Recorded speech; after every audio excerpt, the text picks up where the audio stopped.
प्रिय छात्र, शुभोदय। मैं राजू, आपका हिंदी अध्यापक मैक्स मुल्लर विश्व शिक्षा की तरफ से आपका स्वागत और सुस्वागत। आज 10वीं कक्षा के छात्र छात्राओं के लिए हम यह शिक्षण कार्यक्रम शुरू कर रहे हैं। हमारा पहला पाठ है, पाठ नहीं कह सकते, कविता है, बरसते बादल। इस कविता के कवि हैं सुमित्रानंदन पंत।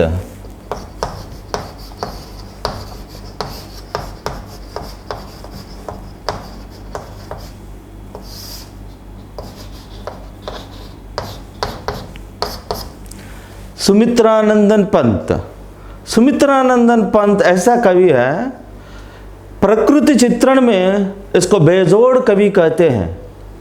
प्रकृति चित्रण में बेजोड़, जोड़ माने जुड़ना, दोनों का मिलना, बेजोड़, जिसका जोड़ नहीं हो सकता है। बे है उपसर्ग है, क्या बोलते हैं इसको? बे उपसर्ग। It shows always negative sense. बे नेगेटिव सेंस, जोड़, इसका कोई जोड़ ही नहीं है, मतलब तुलना करने के लिए, for comparison, no comparison for this one. यहाँ पंत ऐसा कवि है प्रकृति चित्रण के। क्या है प्रकृति माने? क्या है प्रकृति चित्रण? क्या है? जैसे हम देखते रहते हैं, हमारे आजुक बाजुक में ऐसे बहुत सारे चीज दिखाई देते हैं। इन सभी के बारे में यहाँ बहुत सुंदर रूप से, बहुत विस्तृत रूप से इसका चित्रण किया गया है, इसका वर्णन किया गया है। कहने का मतलब यह है, प्रकृति में कोई भी चीज है, कोई भी घटना होती है, उस घटना के आधार पर उस व्यक्ति हो सकता है, जीवी हो सकते, कोई भी, उसकी तरफ से जो प्रतिक्रिया व्यक्त होता है उसका वर्णन यहाँ किया गया है। माने एक घटना होते वक्त हर एक प्राणी अपना हाव भाव या व्यवहार शैली कैसा व्यक्त करता है, इसमें दर्शाया गया है। अब हम देखते हैं सुमित्रानंदन पंत। बच्चों ध्यान दीजिए, सुमित्रानंदन, नंदन, कुछ लोग ऐसा लिखते हैं सुमित्रानंद, यहां नंद नहीं, नंदन पंत। इस कविता के कवि सुमित्रानंदन पंत है। इसका कवि परिचय क्या है? सुमित्रानंदन पंत का जन्म 20 मई 1900, बच्चों ध्यान दीजिए, 20 मई 1900, 20 मई 1900 में इसका जन्म हुआ था और इसकी मृत्यु 28 दिसंबर 1977। बच्चों ध्यान दीजिए, आपको परीक्षा पत्र में दिया जाएगा, ऐसे अंक देकर उसको अक्षरों में लिखने के लिए कहा जाएगा, इसलिए आपको इस पर ध्यान देना है। 1977, 28 दिसंबर 1977, 28 दिसंबर 1977 को इसकी मृत्यु हुई थी। बच्चों आप एक बात पर ध्यान देना, यहां मृत्यु का अर्थ होता है मरण, मरण, निधन या स्वर्गवास।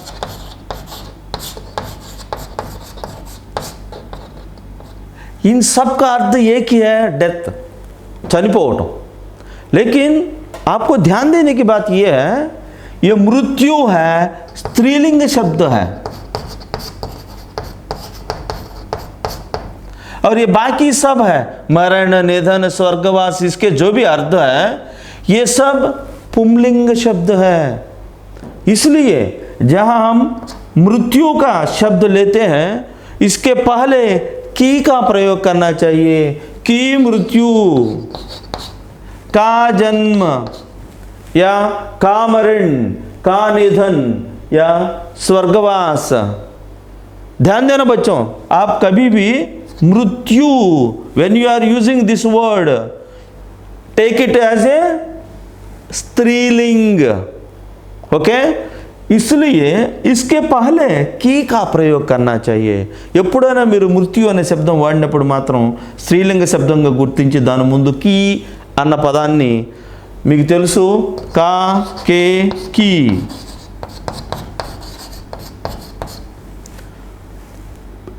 కీ అనేది స్త్రీలింగ శబ్దము, కే అనేది పుంలింగ బహువచనము, కా అనేది పుంలింగ ఏకవచన శబ్దము।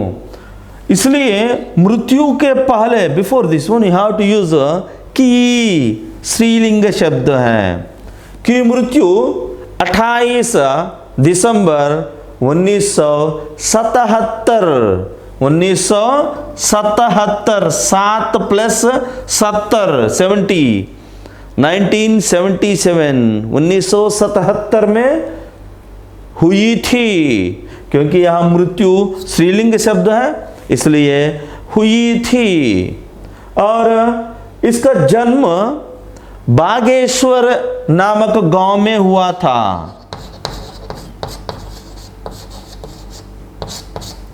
बागेश्वर नामक गांव में हुआ था, लेकिन इसका जन्म जो है होने के बाद अल्मोड़ा जिले के कौसानी नामक गांव में इसका बचपन हुआ था।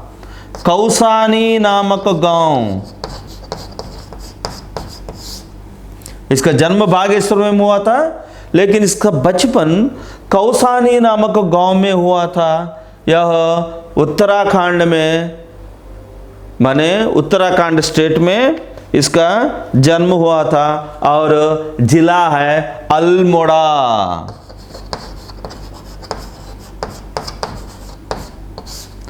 अल्मोड़ा जिला है, बागेश्वर नामक गांव में इसका जन्म हुआ है। और इसका बचपन, मतलब जब ये बच्चा थे, बचपन कौसानी नामक गांव में हुआ था। हमने पहले बता चुके हैं, सुमित्रानंद पंत प्रकृति चित्रण में बेजोड़ कवि है।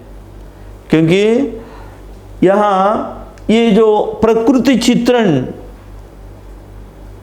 ये और सुमित्रानंद पंत बेजोड़ कवि मानने का मतलब ये है, वह जहाँ इनका बचपन हुआ था, इसका पालन पोषण हुआ था, वहाँ ये कौसानी नामक गांव जो है, इसके आजुक बाजुक में पूरे पहाड़ है। It's surrounded by hills. This is like a place that surrounded by hills, చుట్టూ కొండలు ఉండేవో అనమాట చాలా బాగా। इसलिए वहाँ की प्रकृति जो है बहुत रमणीय रहती है, और ऐसे हम कह सकते हैं मनमोहक, मन को मोहने वाला, मनमोहक, मन को वश में करने वाला, అంటే మన మనసును లాగేస్తుందన్నమాట। అటువంటి వాతావరణంలో పెరగటం వల్ల ఈయన हरे अपनी कविताओं में प्रकृति का चित्रण ऐसा करते थे, उसके लिए कोई तुलना करने के लिए कोई और कवि ही नहीं था।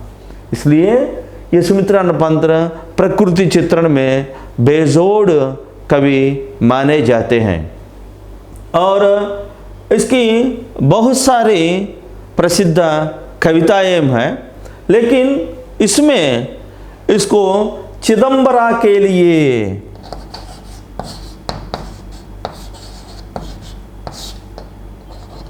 चिदंबरा के लिए 1968 ही गॉट ज्ञानपीठ पुरस्कार। क्या है वो? ज्ञानपीठ। ये क्या है? यह पुरस्कार जैसे हर एक क्षेत्र में हम एक उत्तम पुरस्कार देते रहते हैं। उदाहरण के लिए आर्मी में देख लीजिए, आर्मीలో గనక తీసుకుంటే, మిలిటరీలో గనక తీసుకుంటే వాళ్ళకి ఇచ్చేటువంటి అత్యుత్తమైనటువంటి అవార్డు ఏంటది? పరమవీర చక్ర. అలాగే सिनेमा फील्ड लो తీసుకుంటే सिनेमा का क्षेत्र में देख लेंगे, वहाँ दिया जाता है दादा साहब फाल्के। उसी प्रकार साहित्य के क्षेत्र में అంటే సాహిత్యం, literature, in the field of literature the utmost award is Jnanpith. Jnanpith पुरस्कार 1968 में 1968 he got this award, Jnanpith award for Chidambara. Chidambara नामक खंडकाव्य में इसने जो वर्णन किया है या प्रकृति के बारे में, इसके लिए इसको ज्ञानपीठ पुरस्कार दिया गया है। इन्होंने बहुत सारी रचनाएं की है, उसमें प्रसिद्ध रचनाएं हैं वीणा, ग्रंथि, पल्लव, गुंजन, युगांत, ऐसे बहुत सारे कविताएं और काव्य इन्होंने लिख चुके हैं। इसलिए यहाँ हम कहते हैं सुमित्रानंद पंत प्रकृति चित्रण के बेजोड़ कवि हैं, और इन्होंने साहित्य अकादमी और सोवियत रूस आदि भी, मैंने ये सब जो पुरस्कार है, उदाहरण के लिए साहित्य अकादमी,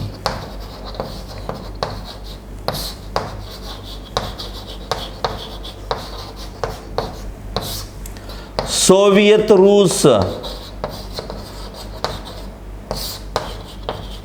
डोंट कंफ्यूज रूस माने रशिया, सोवियत माने सोवियत, सोवियत रशिया के द्वारा इन्होंने बहुत सारे पुरस्कार भी प्राप्त कर चुके हैं। ये साहित्य अकादमी का पुरस्कार है और सोवियत रूस का पुरस्कार है और ज्ञानपीठ पुरस्कार है। ऐसे इन्होंने बहुत सारे पुरस्कार प्राप्त कर चुके हैं। मुख्य रूप से चिदंबरा के लिए उन्होंने 1968 में ज्ञानपीठ पुरस्कार प्राप्त कर चुके हैं। यहाँ कवि प्रकृति चित्रण, उदाहरण के लिए इस पाठ के उन्मुखीकरण में कवि कहता है, ए कोयल रानी क्या गा रही हो, किसको बुला रही हो। అంటే ఒక కోయల చాలా మధురంగా పాడుతూ ఉంది. కవి అంటుంటాడు, ఓ కోయల నువ్వెందుకు పాడుతున్నావు, ఎవరి కోసం పాడుతున్నావు, किसको बुला रही हो, to whom you are calling, why। कहता है इस प्यासी धरती को देखकर, అంటే వెండిపోయినటువంటి దాహంతో అలమటించిపోతున్నటువంటి ఈ భూమిని చూసి, पानी के लिए मेघों से कुछ पूछ रहा है क्या।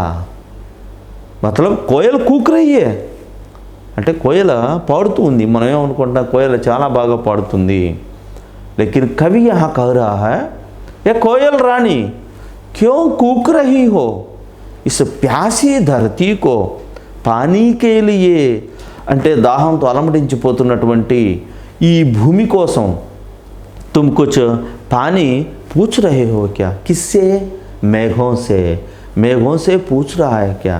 इस प्रकार प्रकृति में रहने वाले हर एक जीव जंतु अपने प्रतिक्रियाओं के द्वारा प्रकृति में रमणीयता कैसे ला रहे हैं, इसका वर्णन कवि बहुत खूबसूरत ढंग से कर रहा है।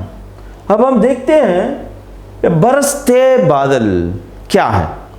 इस बरसते बादल में कवि किन किन माने जीव जंतुओं का और प्रकृति में रहने वाले अन्य चीज़ों का वर्णन कैसे किया है, इसमें देख लेंगे। बरसते बादल, बच्चों एक बात ध्यान में रखना, आपके लिए मतलब 10वीं कक्षा के प्रश्न पत्रों में हर एक शब्द के लिए, वो पर्यायवाची हो सकता है, वचन हो सकता है, लिंग हो सकता है, ऐसे हर एक विषय के बारे में पूछे जाएंगे। इसलिए अब जब आप सीखने जाएंगे, ऐसे हमारे मटेरियल जो है इससे माने मैक्स मुलर के, इसमें हर एक शब्द के लिए उसका विश्लेषण दिया गया है। मैं जो भी श्याम पट पर लिखते जा रहा हूँ इसको देख लीजिए, फिर आराम से एक बार इसको पढ़ने से आपको पूरा ध्यान में आ जाएगा, आप आराम से परीक्षा लिख सकते हैं। कहने का मतलब ये है हर एक शब्द पर आपको ध्यान देना है। उदाहरण के लिए यहाँ लिखा गया है बरसते बादल, बरसना,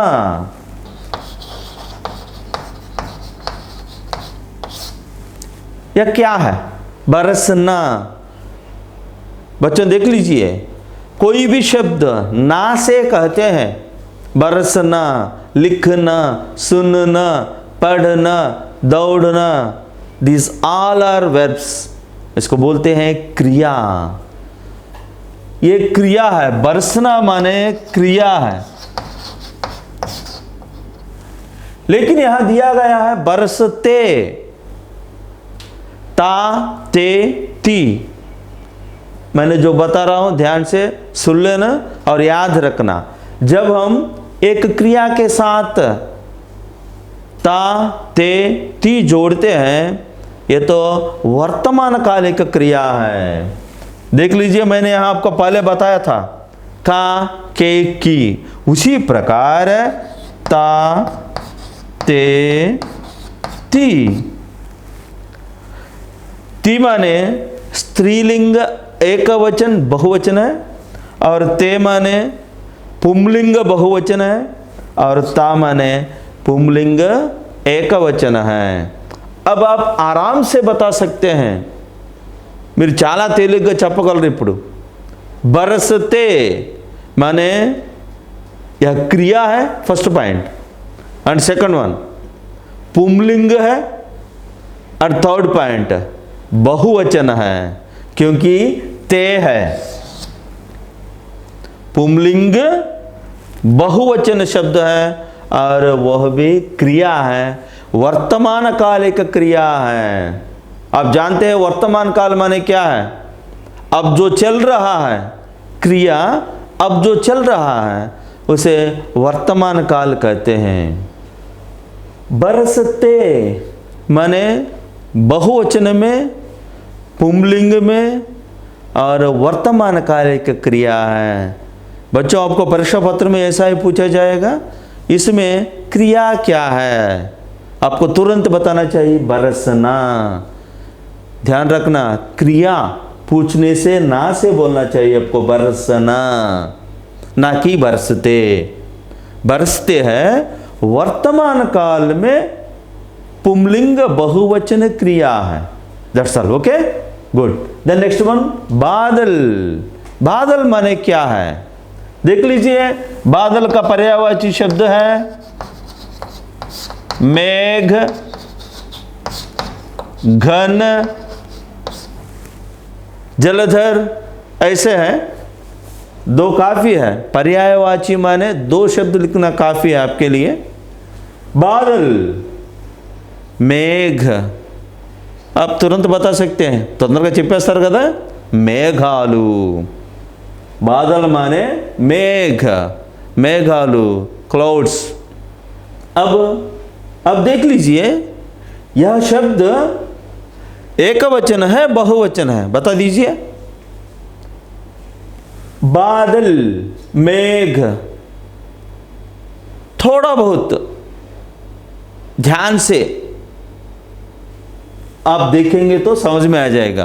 कोई भी शब्द के पहले जो शब्द लिंग वचन के अनुसार ही हम बता सकते हैं यह शब्द कौन सा है। यहां ते का उपयोग किया है, मतलब बहुवचन, माने यह शब्द बहुवचन है। By default this one always plural.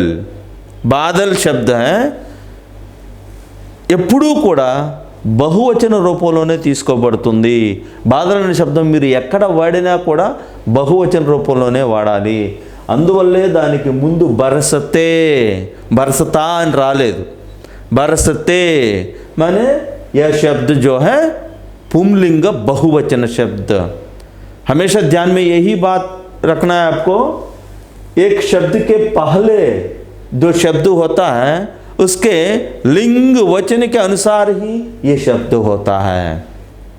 उदाहरण के लिए आपके और बाकी पाठ भी है, ओके, उसमें आप आराम से इसको समझ सकते हैं।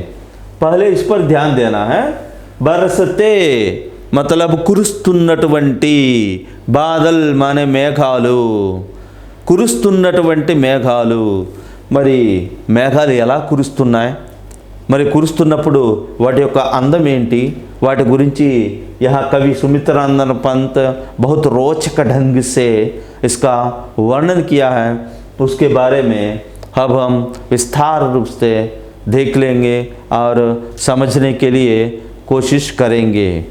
इसलिए यहाँ हम कहते हैं सुमित्रानंद पंत का जन्म कौसानी नामक गांव में होने से वह गांव की रमणीयता के आधार पर, जैसे हम जहाँ पनपते हैं या जहाँ आपका पालन पोषण होता है అంటే మన పెరిగేటటువంటి వాతావరణాన్ని బట్టే మన ఆలోచనలు వస్తాయి। మనం ఉదాహరణకు చెప్తుంటాం గోదావరి నది నీళ్లు తాగిన వాళ్ళంతా వ్యంగ్యంగా మాట్లాడతారు అని, उसमें हास्य चित्रता ज़्यादा रहती है। कहने का मतलब ये है वहाँ के वातावरण के अनुकूल ही हमारे विचारों में परिवर्तन होता है। इसलिए कौसानी नामक सुंदर गांव में रहने के कारण सुमित्रानंद पंत ऐसे प्रकृति चित्रण में बेजोड़ कवि माना गया है। अब हम देखते हैं बरसते बादल कविता में कवि ने प्रकृति का चित्रण जो है कितना रमणीय ढंग से किया है। अब इस साहित्य के क्षेत्र में बहुत सारे विधाएं हैं। ये जो है कविता विधा है, इसलिए हम कहते हैं कविता पाठ। ओके, बाद में हम देख लेते हैं बरसते बादल कविता और इसके बारे में, और अगले कक्षा में हम सीख लेंगे। धन्यवाद बच्चों।